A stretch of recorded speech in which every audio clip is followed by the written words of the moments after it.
بسم اللہ الرحمن الرحیم، السلام علیکم محترم عزیزان۔ آج کا میرا ٹاپک ذرا ڈفرینٹ ٹائپ کا ہے۔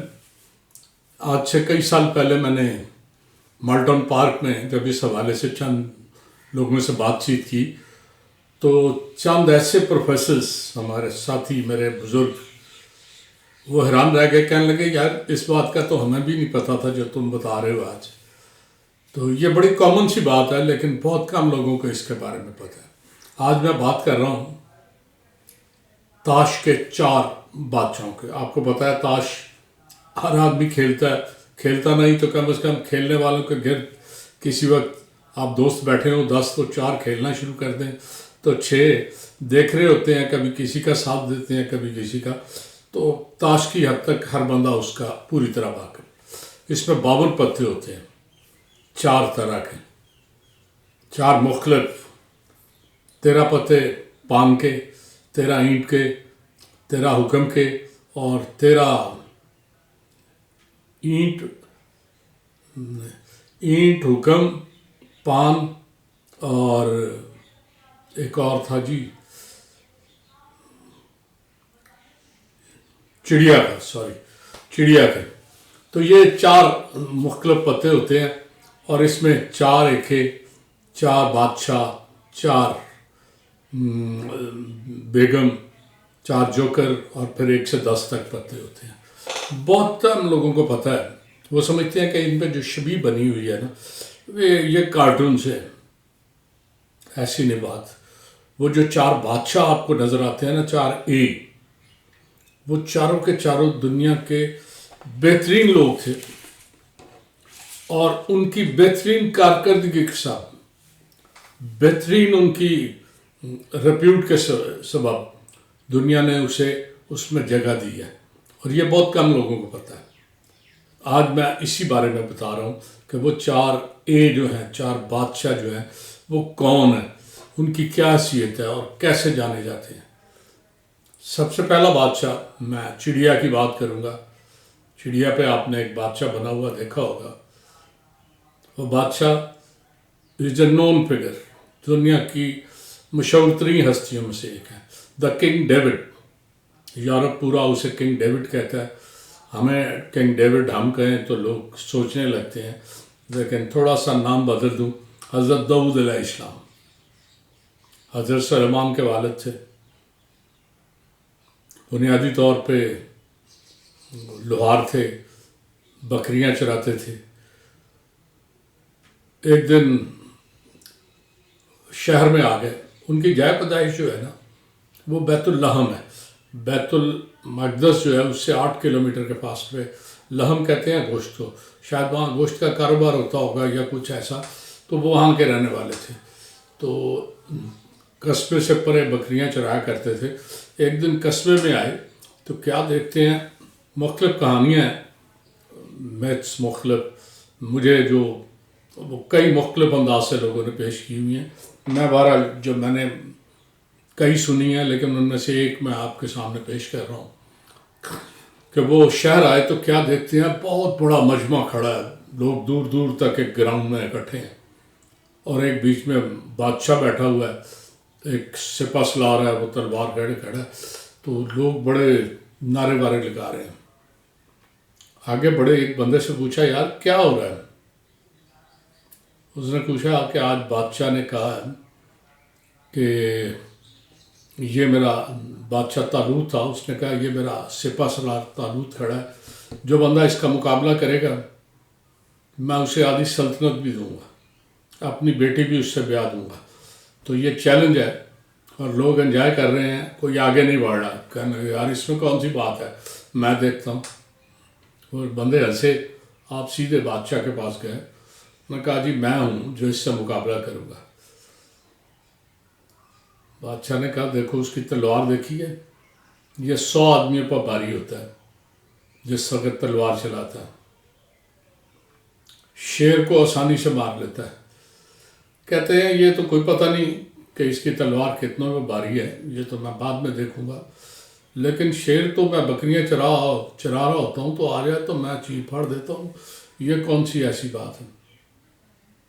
بادشاہ ہنسا، اس نے کہا ٹھیک ہے، اگر تمہیں شوق پورا کرنا ہے تو کر لو۔ اشارہ ہوا، وہ جو سپہ سالار تھا نیچے اترا، اس نے تلوار گھمائی، آپ پیچھے ہٹے، جیب میں ہاتھ ڈالا، سر پہ غلیل تھی اور 7 کو کنکر تھے۔ غلیل میں کنکر رکھا، نشانہ باندھ کے اس کے سر پہ، وہ اس کے سر پہ جب لگی وہ چکرا کے نیچے گرا، اسی کی تلوار پکڑ کے اس کا سر کاٹ دیا۔ چنانچہ اعزاز میں بادشاہ کی بیٹی سے بھی شادی ہو گئی، اور یہ اسرائیلی سلطنت کے دوسرے بادشاہ تھے طالب۔ ان کے بارے میں مشہور ہے کہ جیسے حسن یوسف، لوگ کہتے ہیں کہ حضرت یوسف کا حسن بے مثال تھا، اسی طرح ان کی خوش الہانی بڑی مشہور ہے۔ کہتے ہیں اتنی خوبصورت آواز تھی اس کی کہ جس کا کوئی بدل نہیں۔ صحیح شریف کے مطابق اللہ تعالیٰ کو یہ بہت پسندیدہ بندوں میں سے تھے، اس لیے کہ یہ ایک دن چھوڑ کے ایک دن روزہ رکھتے تھے، دن کے رات کے 3 پہر سوتے تھے، اس کے بعد عبادت کرتے تھے، دوپہر کو 1 پہر سوتے تھے اور باقی وقت عبادت میں گزار دیتے تھے۔ چنانچہ یہ اللہ کے بہت پسندیدہ بندوں میں شمار ہوتے تھے۔ تو پہلے تو ہو گئے جو حضرت داؤد تھے، دوسرے نمبر پہ حکم کا بادشاہ کلبس۔ حکم کا بادشاہ مشہور آدمی ہے، آپ نے سنا ہوگا، 356 قبل مسیح میں پیدا ہونے والا اسکندر اعظم، جس کے بارے میں مشہور ہے کہ اس نے دنیا فتح کر لی۔ یورپ نے ایک تاریخ بنائی ہے، حالانکہ حضرت عمر کا دور جو ہے اس سے وسیع سلطنت تھی، ہم تھوڑا سا تاریخ میں بھی تھوڑے سے پیچھے ہیں، لیکن اسکندر اعظم کے بارے میں مشہور ہے کہ اس نے دنیا فتح کر لی۔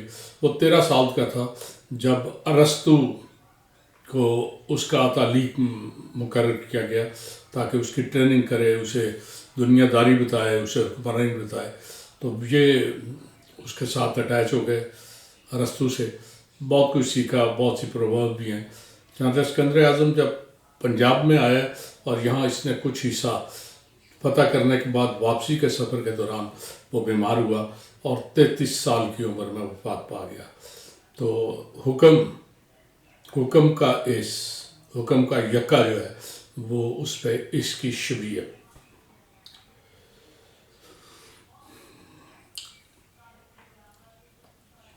7ویں صدی عیسوی میں اسپین پہ مسلمانوں کی حکومت تھی۔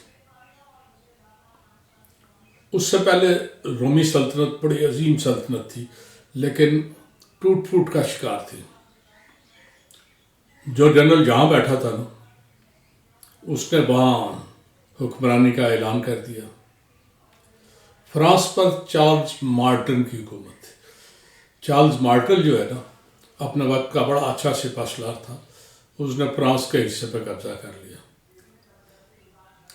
اس کے بعد جب اس کا پوتا آیا چارلز میگنیفیشنٹ سے میگنی ہے، تو چارلز میگنیفیشنٹ نے پورا یورپ جو ہے نا اسے فتح کر لیا۔ Charlemagne, father of France, father of Europe, مختلف لوگ مختلف، بعض یورپ کا فادر کہتے ہیں، بعض فرانس کا، لیکن he was a father of that nation, بڑی وسیع نیشن تھی۔ ہم تھوڑا سا اس کا نام کم لیتے ہیں، نظر انداز کرتے ہیں۔ وجہ اس کی بڑی سمپل ہے کہ ایک مسلمان تھے العربی، جو گورنر تھے سلیمان العربی، وہ ناراض ہو گئے ابو عبید سے۔ چنانچہ اس ناراضی میں انہوں نے چارلز میگنی کو دعوت دی کہ آؤ اسپین پہ حملہ کرو۔ چارلز میگنی اسپین پہ حملہ کیا۔ وہ اتنا زبردست حملہ تھا، اتنی زبردست لشکر کشی تھی کہ اس کے نتیجے میں مسلمان سلطنت ہی نہیں، مسلمان تک ناپائید ہو گئے اسپین میں۔ اس کے بعد مسلمانوں کو وہاں کچھ نظر نہیں آیا۔ چنانچہ ہم اس شخص کے خلاف اچھے جذبات فیل نہیں کرتے اور اسے نظر انداز کرتے ہیں، لیکن بہرحال یہ ایک حقیقت ہے کہ یورپ میں یورپ کا وہ عظیم ایک انسان تھا، اور اسی کی عظمت کے اقرار میں یورپینز نے کارڈز پہ اس کی شبی ہارٹ کے طور پہ، وہ دل کا جو کیا کہتے ہیں پان کا بادشاہ ہے، وہ پان کا بادشاہ وہاں بنایا گیا۔ چوتھا ہند کا بادشاہ، آپ لوگوں نے نام سنا ہوگا، جولیس سیزر، 100 قبل مسیح میں پیدا ہوا تھا۔ یہ بڑا اچھا جرنیل تھا، یہ دنیا کا پہلا آدمی تھا جس نے دنیا میں مارشل لا لگائی، جس نے ریپبلک آف روم کو بدل کر آمریت میں بدل دی۔ That was the first dictatorship in the world جو اس نے قائم کی تھی۔ اب تو ڈکٹیٹر جمہوری حکمران بھی آ جائیں تو وہ 2 دن میں اس کا مزاج ڈکٹیٹر جیسا ہوتا ہے۔ اقتدار ایسی بدترین چیز ہے کہ انسان کا مزاج بدل دیتی ہے، انسان کو اپنے علاوہ کچھ نظر نہیں آتا۔ لیکن بہرحال اس دور میں اس نے بدل دی، امریت میں اسے بدل دیا۔ بڑا تگڑا حکمران تھا، اس کی کئی وجوہات سے یہ مشہور ہے۔ ایک امریت کے لحاظ سے، دوسرا کلوپترا جو 21 سال کی تھی، اس نے 52 سال کی عمر میں کلوپترا جیسی نوجوان خوبصورت حسینہ سے شادی کی۔ وہ بھی عشق و محبت کی داستانیں جو آتی ہیں اس میں کلوپترا کا اور اس کا ذکر بھی آتا ہے۔ یہ اتنا سختی سے اپنے علاوہ اسے کچھ سجائی نہیں دیتا تھا کہ اس کے سینٹ کے 60 ممبران اس کے خلاف ہو گئے۔ انہوں نے اس کے خلاف سازش کی کہ اس سے نجات پلانے کا ایک ہی راستہ ہے، اور وہ یہ راستہ ہے کہ اسے قتل کر دیا جائے، اگر یہ زندہ رہا تو کسی کا قابو نہیں آئے گا۔ چنانچہ سینٹ کی جب یہ سیڑھیاں چڑھ رہا تھا تو اس کے جو مخصوص 5-6 بندے اس کے ساتھی تھے، بہت قریبی ساتھی، انہوں نے خنجروں سے اس پر حملہ کر دیا۔ اس کی اپنی اولاد صرف ایک بیٹی تھی، جو نرینہ اولاد کہتے ہیں نا، اس کا بیٹا کوئی نہیں تھا۔ بعض لوگ کہتے ہیں کہ اس کی ناجائز اولاد تھا بروٹس، بعض لوگ کہتے ہیں کہ نہیں، وہ بروٹس کی ماں سے اس سے تعلقات ضرور تھے لیکن وہ اس کا بیٹا نہیں تھا۔ بہرحال یہ علیحدہ داستان ہے۔ بروٹس اس کا خاص آدمی تھا، یہ اسے بیٹوں کی طرح ٹریٹ کرتا تھا، ہر وقت اس کے ساتھ ہوتا تھا۔ جب اسے خنجروں سے مارا جا رہا تھا تو یہ چکر کھا کے نیچے گرا تو دیکھتا ہے کہ بروٹس بھی ہاتھ میں خنجر لے کے، تو ایک بڑا مشہور، وہ جسے اردو میں کہتے ہیں نا کہ پلٹے جو تیر کھا کے کمیگاہ کی طرف، اپنے ہی دوستوں سے ملاقات ہو گئی۔ تو یہ جب چکر کھا کے نیچے گر رہا تھا تو اس نے دیکھا کہ جو خنجر مارنے والے تھے ان میں ایک خنجر بروٹس کے ہاتھ میں بھی تھا۔ تو شیکسپیئر کے ڈرامے میں اس نے بڑے خوبصورت انداز سے عکاسی کی ہے کہ بروٹس یو ٹو، چنانچہ یہ فقرہ ایک امر ہو گیا ہے۔ گو یہ اس وقت تو شاید نہیں کہا گیا تھا، یہ شیکسپیئر نے اپنے ڈرامے کا حصہ بنایا ہے، لیکن یہ اس کیفیت کو امر کر گیا ہے جو اس کے ساتھ بھی تھی۔ چنانچہ وہ اس سازش کے نتیجے میں یہ مارا گیا۔ تو یہ 4 شخصیتیں ایسی تھیں جنہیں تاش نے جگہ دی ہے، اور باقی دنیا کے سب بادشاہ ختم ہو جائیں گے، کوئی بادشاہ نہیں رہے گا سوائے رب العزت کے اور ان 4 بادشاہوں کے۔ یہ مصنوعی ہے اس لیے چلیں گے، اصل بادشاہ تو وہ رب ہے جس کی ہم عبادت کرتے ہیں۔ ایاک نعبد و ایاک نستعین۔ اللہ حافظ۔